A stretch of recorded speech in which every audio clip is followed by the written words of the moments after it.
I'll tell you when I really saw Matterport make a big difference in the market was during the COVID market. Oh, I know. And, Matterport was such a great resource for agents to utilize. But the minute that people were in their homes and they wanted access to everything, it allowed them to see the home, walk through the home, experience the home. People were buying homes they never set foot in before because of that deliverable that you were able to provide, making them have that experience of walking through and making them comfortable enough to make an offer and close on a home and not enter into it until they already owned it. I know. Right. I know. It's amazing. And photography can be misleading sometimes. Yes. So when you are actually looking, measuring, you can measure the couch and you can understand whether your couch is going to fit. And just little details like that, I think it makes great difference. Yeah. Absolutely.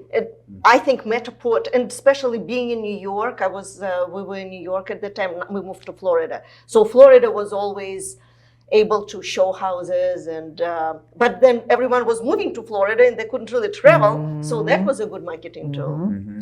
Well, even open houses, because you couldn't have open houses during COVID either. Because you couldn't have more than one family in the home at a time with the COVID restrictions. And so even then, virtual tours in Matterport, we just saw the demand go crazy. Just whether it was one person wanted to see the home or the agent wanted to do a virtual open house, it was very similar. It was really challenging. But look at how the technology provided people with a different level of comfort. So you think about the home purchase, it's one of the largest single assets that someone purchases in their life. And to bridge the gap of comfort with technology and still do business during a time of restriction was just incredible. And I think now that's part of the experience that people expect in a normal course transaction now, which really wasn't that way prior. Right.